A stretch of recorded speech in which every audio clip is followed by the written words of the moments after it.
Today we're talking about Sukuna versus Muzan. I haven't seen enough people talking about this topic, really. And honestly, I think it's interesting. It's an interesting one in my opinion. Yeah, the King of Curses versus the King of Demons. Who would win? Let's find out today. At least who I think would win. But yeah, I'm going to be talking about this in categories such as like strength, durability, speed, stamina, all that stuff. Also, I'll be avoiding like boring scenarios such as freaking Muzan freaking getting thrown out into the sun, or Sukuna can't kill Muzan because only nature and blades can kill him.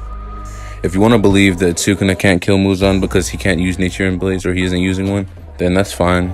But that's boring as hell, let's be honest. So yeah. Yeah, we ain't gonna be talking about Muzan freaking Sukuna just spamming domain expansion till daytime or nothing like that. We won't be talking about stuff like that. That's boring. No one wants to hear that. Alright?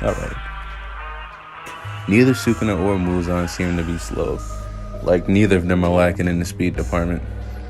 Even a weaker version of Muzan has been compared to be somewhat, if not fast, as Toji, who's fast as hell. We all know Toji is fast.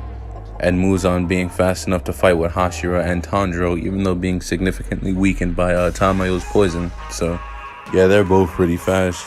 Tanjiro being possibly one of the fastest demon slayers alive in the moment. It's never really stated directly how fast either one of them are, so we're gonna have to use our heads with this one, but like, it doesn't say like light speed or anything. So yeah, we're just gonna have to, go off of what we've seen. I don't really have any facts, so this is all debatable, but we'll go off of my opinion with this one.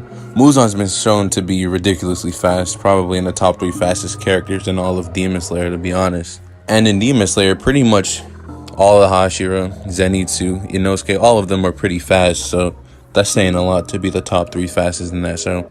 Like I mentioned earlier, he was fast enough to fight with Tanjiro, even though he was significantly weaker. Tanjiro has been shown to cut Akaza's head off, even when being noticed, so it's not like he snuck Akaza. He cut Akaza's head off before Akaza could even react, and Akaza noticed him there, so. And Akaza's likely faster than almost every Hashira. On a one-on-one, he'd win against pretty much almost every Hashira. The only character I'd really put above Muzan in speed is obviously Yurichi, because when they fought, well, we all seen how that went. Help me! Help me! But it's not a bad thing to be slower than Yurichi, because who's faster than him? No one. Yurichi's just built different.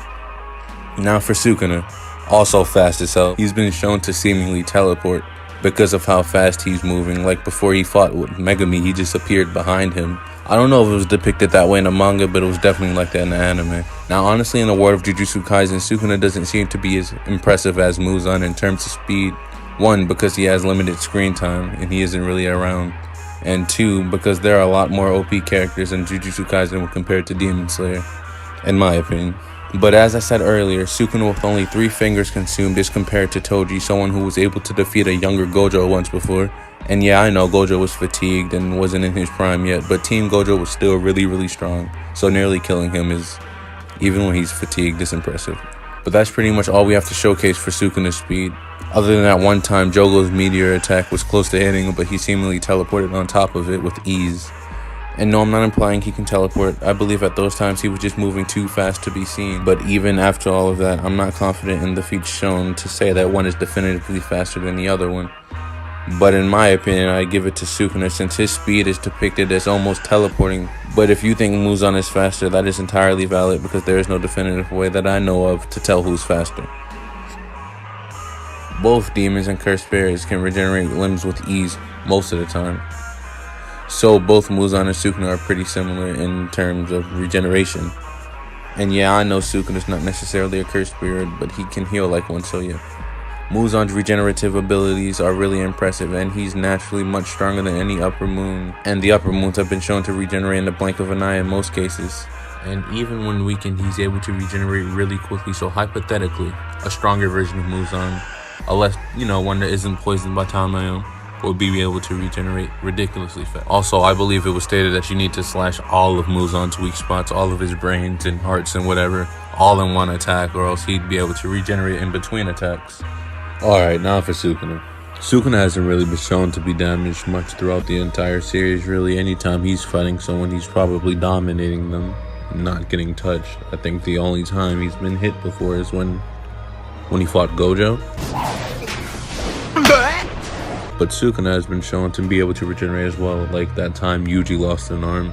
He regenerated it pretty quickly, similar to how a demon would in Demon Slayer. Or he could just ignore certain damage, such as the time when he was fighting Megumi with a massive hole in his chest, like missing a heart. Even though Sukuna doesn't need a heart to live, he was still damaged and was fighting just fine. But yeah, we don't have too much feats on Sukuna's durability, mainly because 1, he's rarely, he's not around. Sukuna doesn't come out often at all.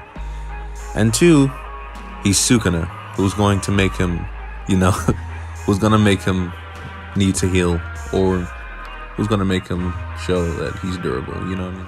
When it comes to regenerating limbs though, at least in the anime, it seems that demons from Demon Slayer are able to do it. Even if it's just a little bit, they're able to do it just a tad bit quicker than cursed spirits and Sukuna. Though in terms of durability, well, freaking cursed spirits and Sukuna, they don't tend to get sliced up nearly as much as demons do in Demon Slayer. Likely due to the fact that they can use cursed energy to reinforce their bodies to make sure they don't get sliced through like butter. Like, have you seen how many times Akaza's arms came off when he was fighting Rengoku? It's ridiculous. But I think, to be safe, I'd say that Sukuna has higher durability and regenerative abilities simply because he can regenerate like a demon. But then, he can use cursed energy to have a harder exterior than a demon. So I'd give durability to Sukuna. Although, if you think Muzan has higher durability, that's entirely fair. Alright, this is the most interesting topic in my opinion. Who is stronger? Who can dish out more damage? Who has better attacks? Well, not better attacks, but whose attacks, will do more damage. Let's start with Muzan. Muzan's attacks are pretty simple actually. He has these sharp tentacles that can pretty much slice through a lot of things. And with said tentacles, he has a lot of range with the tentacles as well. And he has his Blood Demon art. His Blood Demon art is like a shockwave attack that if it hits or when it hits, it will send your nerves out of whack and you'll lose all motor ability. You'll probably be paralyzed after it hits you. And as for Sukuna's attacks, well, they're much more destructive to be blunt. He has a curse technique that delivers seemingly invisible slashes. The attack itself is called Dismantle and Cleave, I believe, which only a few people have been able to see it coming. So it's pretty much an invisible attack. Both Dismantle and Cleave can pretty much be adjusted to whoever he's fighting to help him cut down whoever he's fighting. Also, he has an unknown flame technique that allows him to make these flame arrows that explode on contact. I don't even think there's a name for it yet, but he did it when he was fighting against Jogo. He also can just straight up burn people to the bone. Special grade spirits like Jogo. Jogo's no joke. Even though he gets bodied in both of his fights, he's no joke. Why do you have so much power? He fought against the 2 strongest people in the show, so he was just unlucky, alright? But Sukuna was able to burn away Jogo to the bone, so that's impressive. And if the flame technique and Dismantle and Cleave weren't enough, he also has his domain expansion, which basically relentlessly slashes everything within a 200-meter radius constantly until he turns it off, pretty much. Unless you have a simple domain, or I don't know, your own domain expansion, which Muzan does not have, well then you're pretty much screwed. You're going to get sliced up. So yeah, if Muzan was caught in that, even if he attempted to explode into thousands of pieces like he did with Yoriichi, every single piece will be chopped relentlessly. He will be diced. Yeah, there's no way he could survive it. Even, I don't think his Blood Demon art would help him. He wouldn't be able to regenerate because the slice attacks won't stop. They're consistent and constant, and there's a lot of them coming from almost every direction.